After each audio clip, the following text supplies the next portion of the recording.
A confirmation hearing isn't just a job interview. It's a high-stakes performance on a national stage. Every question is a test, and every answer is scrutinized. What we're about to dissect is a masterclass in this political theater, where a senator uses folksy charm and procedural complaints to set up a critical challenge to a nominee's entire career. The central question is, can a nominee, under immense pressure, prove they are qualified for a lifetime appointment to one of the most powerful positions in the nation? Let's look at the key exchange that reveals everything. Counselor, you're at Butler Snow. Yes. Your partner. Yes. Sir. It's a good law firm.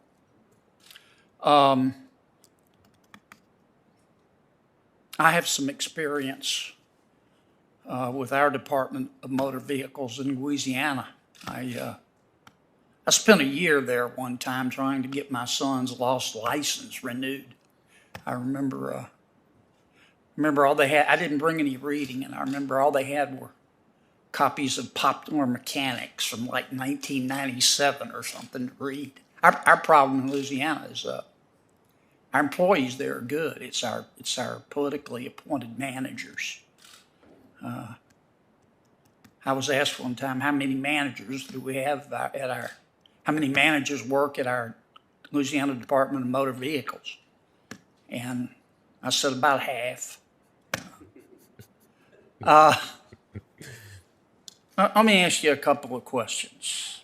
First, you do I understand your participation in Boys and Girls Club? Tell me about that briefly. Thank you, Senator, for that question. So as a youth, I grew up. That was like my home away from home. From the time I was 9 years old till I went off till I went to college. To college. It's a really good organization. Absolutely. Every year or two, Mr. Denzel Washington, who's one of the 5 coolest people on the planet, comes up here to lobby for money, not for himself, for Boys and Girls Club. So I've had a chance to get to know a little bit about it. You worked at well, let me ask you this. Do you think America is mostly good or mostly bad? Thank you, Senator, for that question. You're welcome. I believe that America is the greatest country in the world. I don't know in any other country where I could be in this position to come from where I've come from and be in a position to be nominated to the Sixth Circuit and be speaking to senators. I could have never imagined this happening. And maybe it happens in other countries, but it's the greatest country in the world to me. I agree with you. Look, I don't know whose fault it was, but you may want to go back and talk to your friends at the White House. It's very unfortunate that Senator Blackburn and Senator Haggerty didn't have a chance to sit down with you. And I don't want to get into whose fault it was, but it's the White House's job to make sure that happens if they really care about what we think. And I gave this same speech to employees at President Trump's White House as well. For a while, my experience with some of the people in charge at the Trump White House was different from Senator Durbin's. I was brand new, and their attitude toward me was pretty cavalier. It's just sort of sit down and shut up, and it's not cool when our nominees don't take it upon themselves, if the White House doesn't encourage it, to go sit down with the senators. It's not fair. It puts us in a horrible position. It's disrespectful. You're going to be appointed, if you're confirmed, to one of the most powerful jobs on the planet. And that's not an exaggeration. You have a lifetime appointment. And I wish you'd deliver that message. Tell me in the few minutes I have left, tell me that your work, well, let me try this. It's been suggested you don't have any experience, okay? And you don't have the experience to be on the Court of Appeal. Can you address that? Tell me what your answer is to that. Thank you, Senator Kennedy, for that question. Throughout my career, I've handled 23 appeals to conclusion. I have one matter pending before the Sixth Circuit. In the vast majority of the appeals that I've handled, I have been the primary drafter of the appellate briefs. I've argued 10 cases to the Tennessee Court of Appeals and the Tennessee Court of Criminal Appeals. I have not argued a case to the Sixth Circuit. Additionally, I have significant trial experience, having tried 19 cases in federal court and state court.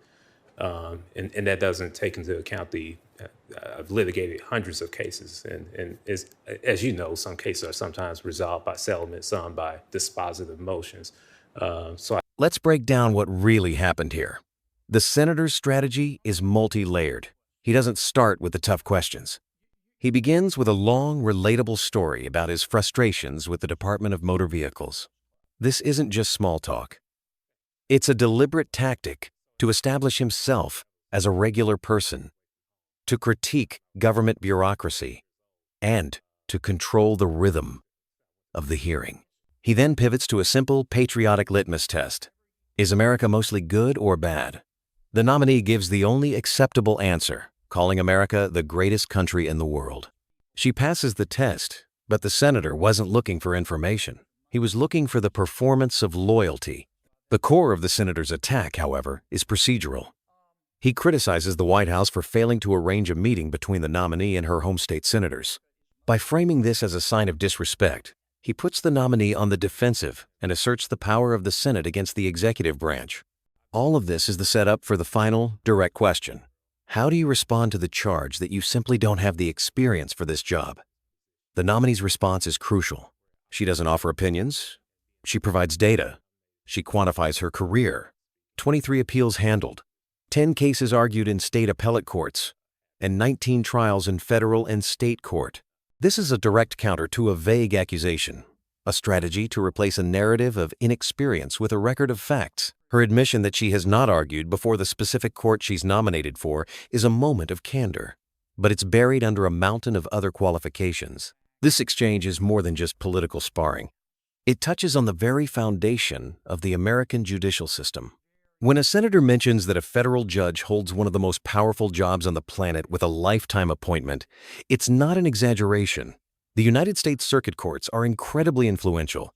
For the vast majority of cases, they are the court of last resort, as the Supreme Court hears only a tiny fraction of appeals. Their decisions on everything from environmental regulations to civil rights and business law can impact millions of Americans for decades. The debate over a nominee's experience, whether trial court experience is as valuable as appellate experience, is therefore a debate about what kind of person we want making these monumental decisions. Think of the federal judiciary as a pyramid. The Supreme Court is the very top, but the circuit courts are the vast, powerful layer just below it, where the bulk of the nation's most complex legal questions are ultimately decided. So, what are the key takeaways from all of this? First, confirmation hearings are a form of political theater, where questions are often strategic weapons rather than simple requests for information. Second, when faced with accusations of inexperience, a data-driven defense can be a powerful tool to reframe the narrative from opinion to fact. Third, these hearings are often a proxy battle over the balance of power, with senators using the process to assert their authority and hold the executive branch accountable. Ultimately, this entire exchange forces us to ask a fundamental question about what constitutes qualification. Was the nominee's detailed list of accomplishments a convincing defense of her readiness for a lifetime appointment? Or did the senator successfully plant a seed of doubt about her level of experience? What do you think? Let us know in the comments below. And if you found this analysis helpful, be sure to like, subscribe, and share this video.